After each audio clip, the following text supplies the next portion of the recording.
Alfaguara acaba de dar a conocer el libro Samóvar de Ethel Kraus. Es un libro que se está presentando apenas recién salido y me voy a comunicar con la autora Ethel Kraus, que está en algún lugar de Morelos. De Morelos. Ah, Sí, muy bien, Ethel. Pues acá sí. estamos en Tijuana.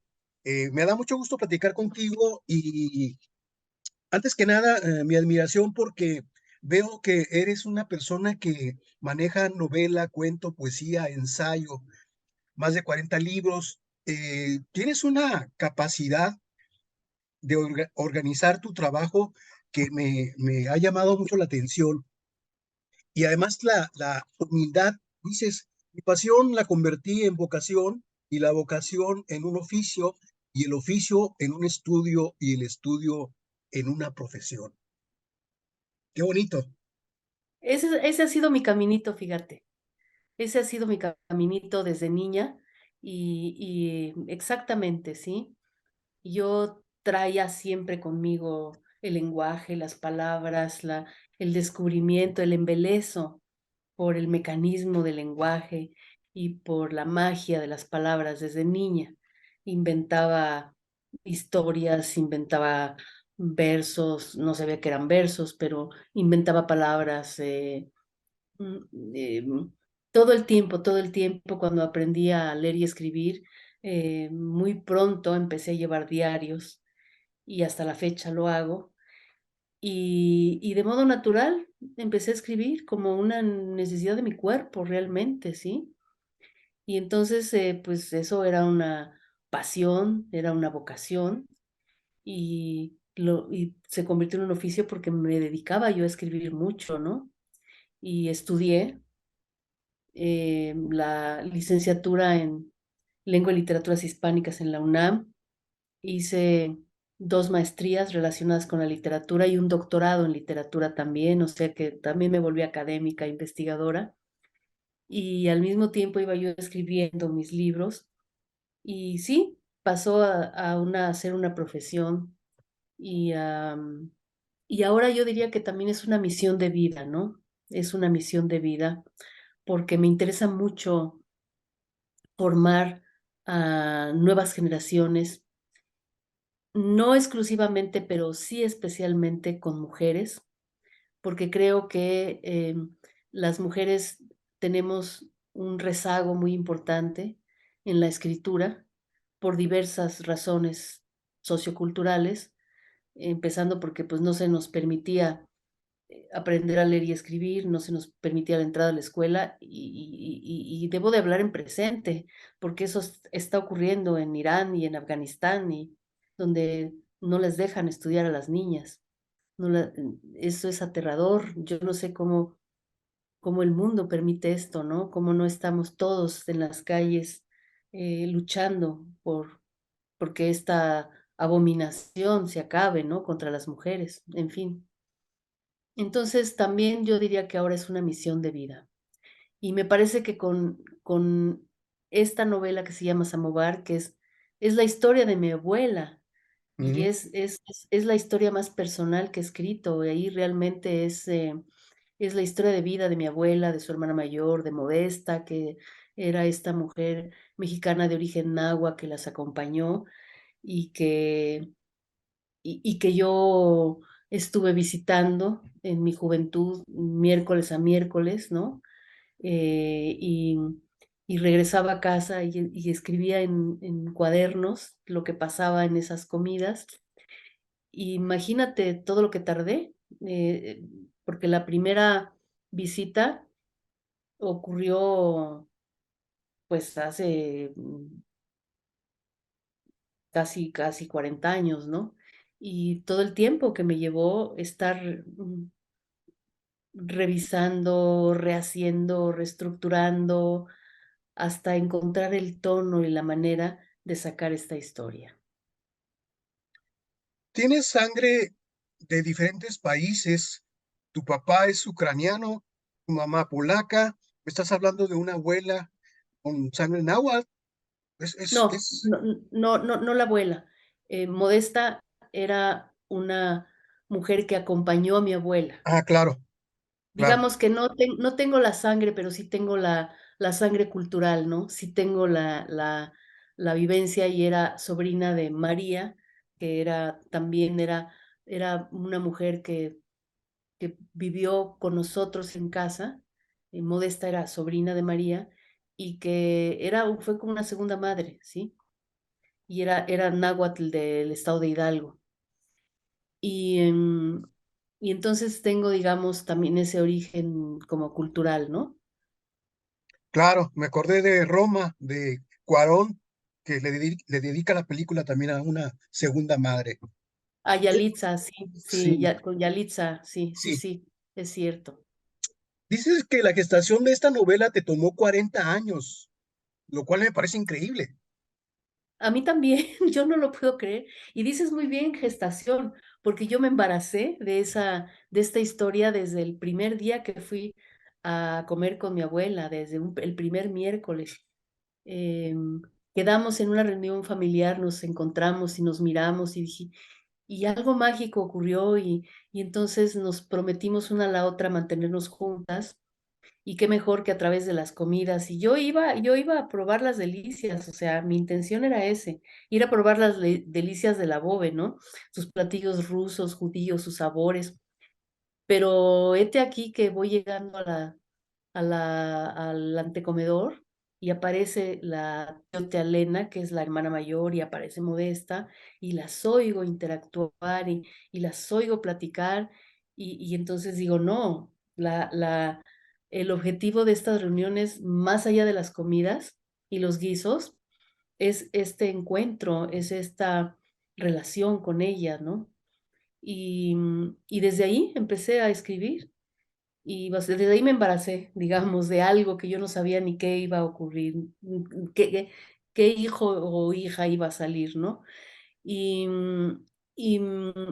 fue un embarazo muy azaroso, ¿no? Como muy turbulento, sí, con sus amenazas de aborto, con sus recaídas, con su vuelta a la esperanza de lograr y muchos años, sí, muchos, muchos años, hasta que finalmente yo creo que tuve la madurez como mujer y como escritora para poder sacar adelante esta aventura.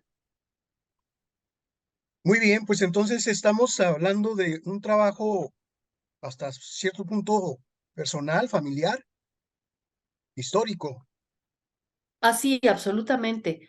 La obra es con personas reales, o sea, son personajes en la llamada novela, pero son personas reales, todas. Solo la nieta, que sí la ficcionalicé y se llama Tatiana, pero está basado en mí. Ese personaje está basado evidentemente en mí. Y yo le cambié de nombre y le cambié de oficio, la puse como fotógrafa en vez de escritora, porque en realidad yo me sentía como esa observadora, ¿no? Nada más no tenía todavía la capacidad de poder relatar el significado de lo que yo estaba viviendo con mi abuela. Entonces simplemente observaba y observaba. Y es el único personaje al que le he hecho como cierta ficcionalización, pero todos los demás son exactos con sus nombres, con sus vivencias, con todo lo que cuento. Es la historia de vida que me relataron estas mujeres, ¿no? Por eso es absolutamente personal, ¿sí? Es una novela en la que yo me descubro también a mí misma, ¿no? Yo me, ¿cómo te diré? Encuentro una identidad, una mexicanidad en la diversidad, recupero mis lenguas maternas, que además del español eran el yiddish y el hebreo y los ecos del ruso y bueno, y el polaco de mis padres, de mi madre, pero ese ya no meto esa historia acá, porque aquí era la historia de la boveana, ¿no? Y todo lo que cuento allí es verídico, pues. ¿Cómo decides escribir ensayo o poesía o una novela o un cuento? Es una gran pregunta, Jaime. Yo nunca decido. No, no decido y ni me planteo proyectos. Las cosas llegan a mí. Y cuando llegan, como que llegan con su torta bajo el brazo, y llegan diciéndome por dónde quieren ir. Cuando atenaza una emoción, que es como un grito que necesita, expresarse con palabras, pues sale la poesía. Cuando me aparece una situación particular que necesito desentrañar y, y entender de una manera más completa, pues me aparece el cuento. El ensayo es como un aterrizaje de conceptos, de ideas, donde yo puedo argumentar, discutir conmigo misma y con otros autores y hacer propuestas de ideas. Y generalmente el ensayo que yo escribo tiene que ver con, con el proceso creador, em, con el proceso creador realmente, no literario, ¿no? Con todo ese entramado que trae consigo el proceso creador en literatura. De hecho, esa fue mi especialización en el doctorado. Em, Tengo un ensayo que se llama, que es un libro publicado, es decir, mi tesis de doctorado la convertí en un libro para ser publicado, y se llama Desnudando a la Musa, ¿qué hay detrás del talento literario? Entonces, ese es el tipo de ensayos donde yo puedo conceptualizar algo del proceso creador. Y la novela realmente me toca a la puerta, te voy a decir, es como si me llegara por debajo de la puerta un boleto de avión con un viaje que tengo que hacer, ¿sí? Órale, móntate en el avión y te vas a ir a, no sé, a la Patagonia o te vas a ir a Nueva Zelanda, ¿no? Y yo ni busqué, ni quise, ni quería, yo no me quería mover de mi casa, yo estaba aquí muy contenta y me jala porque hay una historia que está esperando ser contada, ¿sí? Y la novela para mí es un viaje turbulento y con sus caídas y sus recuperaciones y es azaroso. La novela me hace sufrir generalmente. El poema me exalta, ¿no? Claro, el poema es como tener un pájaro en la garganta, ¿no? Que está eh, cantando con palabras, ¿no? Es muy estimulante. Y el cuento es mi territorio. En el cuento haz de cuenta que estoy como en las habitaciones de mi casa, ¿no? Me gusta mucho, ¿no? Em, pero como te digo, no es algo, nunca es algo que yo decida, nunca me siento y digo, ahora voy a ver qué escribiré ahora. Jamás. Si no me aparece así algo, yo ni siquiera me pongo al escritorio, o sea, estoy haciendo otras cosas. No estoy con el susto de la página en blanco y ahora qué voy a escribir. No, al contrario. Yo siempre llego a la computadora o al cuaderno porque escribo de ambas maneras. Y también la historia me jala, me dice dónde debe ser escrita. De verdad, es increíble. Ahorita estoy en el proceso de otra historia porque nunca me gusta llamarle novela hasta que no está algo terminado y que ella me está pidiendo que la escriba en cuaderno, manuscrita, ¿no? Porque escribir a manuscrito es escribir como con todo el cuerpo, ¿no? Claro. Y a veces requiere escribir con todo el cuerpo. Y otras no, otras necesito como esa organización que puede dar los archivos en Word, ¿no? Que con esa ayuda, ¿no? Pero todo depende, ¿no? Todo depende. Yo soy una escritora muy, no soy racional, ¿sí? Es decir, no me manejo por los aspectos racionales. Claro que hay razón, o sea, tienes que usarla, ¿no? Pero yo recibo llamados más bien sonoros, sensibles, emocionales, visuales o auditivos. ¿Sí me explico? Y escribes a cierta hora, con cierto ambiente, o no importa? Mira, cuando yo vivía en casa paterna, pues, compartía la recámara de niña con un hermano mayor y una hermana menor y un piano de cola. Entonces, como que no, en el baño escribía a las 12 de la noche, ¿no? Encerrada ahí en el baño ya cuando todos se iban a dormir.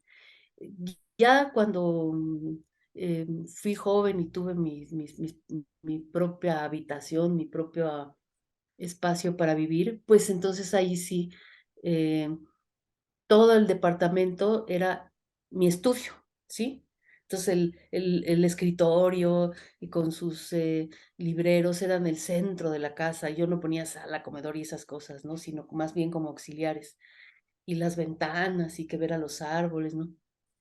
Y ya después, cuando ya fui mamá, pues entonces, la bebé y sus cunas y demás empezaron a ocupar los espacios principales, ¿no? Y y, mm, y ahora que ya mi hija ya no vive con nosotros, como que ya estamos en otra casa, entonces ya como que recupero un espacio más propio, ¿no? Que mi estudio, y ya entonces ya lo acomodo así, lo acomodo allá. Con eso te contesto que yo me adapto a las circunstancias de la vida, al paso de las épocas, ¿no? Y yo me adapto. La verdad, no me preocupa eso, porque cuando yo me siento habitada por una obra, por un llamado literario, yo lo hago en circunstancias las que sean, ¿sí? Tengo una capacidad de concentración tan grande, y yo me pongo a escribir y mira, yo con la puerta abierta, y pueden pasar gente y todo, y siempre se me queman las cosas en la en la estufa, ¿no? O cuando era pequeña mi hija se me colgaba por acá y se me colgaba por allá, y yo seguía concentrada, ¿no? Em, entonces, a mí no me preocupan estas cosas externas. Lo que me ocupa es atender ese llamado y serle fiel. Siempre pongo la necesidad de esa obra que está creándose por delante de todo, por encima de lo que yo pienso de mí misma, por encima de que si yo deseo escribir esto o no, por encima de que quiero, embelezar a los lectores con esta gran obra. O sea, yo no me tomo en cuenta, la verdad. Eh, yo sigo como estos rescatistas, este Proteo rescatista maravilloso, ¿no? Esos perros que están husmeando, ¿no? Donde hay vida, donde hay cuerpos, donde y yo así, yo me siento como un perro rescatista que en medio de un derrumbe, y yo estoy husmeando algo, ¿no? Algo verdadero, algo donde hay vida allí, ¿no? Y esa es la vida de la obra literaria. Ay, mira ya todo lo que me hiciste decir, ¿eh? Muy bien, Pero muy creo bien. que sí, va por ahí. Perfecto, Tel Kraus, te agradezco mucho la entrevista y espero que estés físicamente en Tijuana este año. Por favor, sí, no sé qué ferias haya, qué posibilidades haya de recibir una invitación o con la editorial o conmigo, en fin, no sabes cuánto ganas tengo de estar. Te voy a decir que no visito Tijuana desde hará como, ¿qué será? Como tendría yo unos 25 años o 27 años por ahí, más o menos en la época en la que empezó la historia de Samovar. Porque yo Ah, viajaba, ¿no? Viajaba con reportajes y viajaba haciendo cosas y, y entonces tengo muchos años que no voy, yo me imagino que voy a encontrar otra ciudad, ¿verdad? claro que sí, sí, Me voy a encontrar otra, es diferente. totalmente. Cuídate mucho. Así. Igualmente, Jaime, muchas gracias. Espero por allí poder vernos pronto, ¿eh?